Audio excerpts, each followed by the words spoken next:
Capital Santé, 2 minutes pour comprendre. Aujourd'hui, l'obésité, 3 techniques chirurgicales. On voit ça tout de suite avec le docteur William Bérébi. Vous êtes gastro-entérologue, vous êtes aussi l'auteur de Diagnostic et Thérapeutique. Alors, l'obésité, c'est un phénomène de santé publique.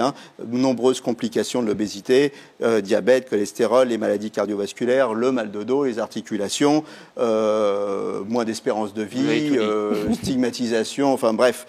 Bon, alors...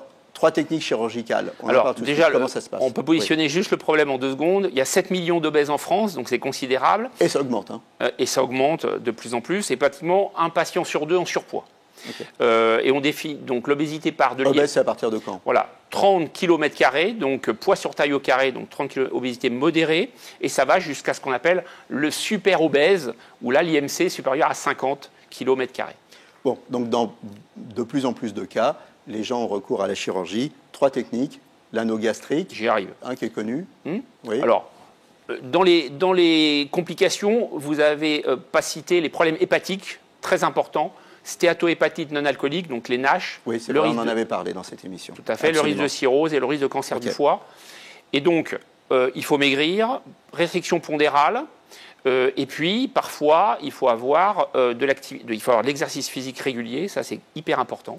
Et puis enfin, il peut y avoir la chirurgie bariatrique avec 3 techniques, l'anneau gastrique. On va voir un petit schéma.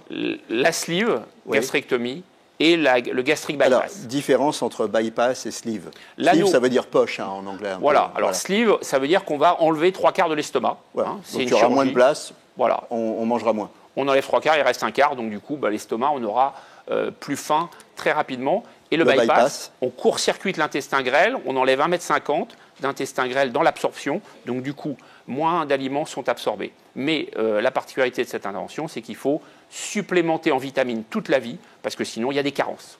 Voilà, à bientôt, et d'ici là, mangez pas trop et portez-vous bien.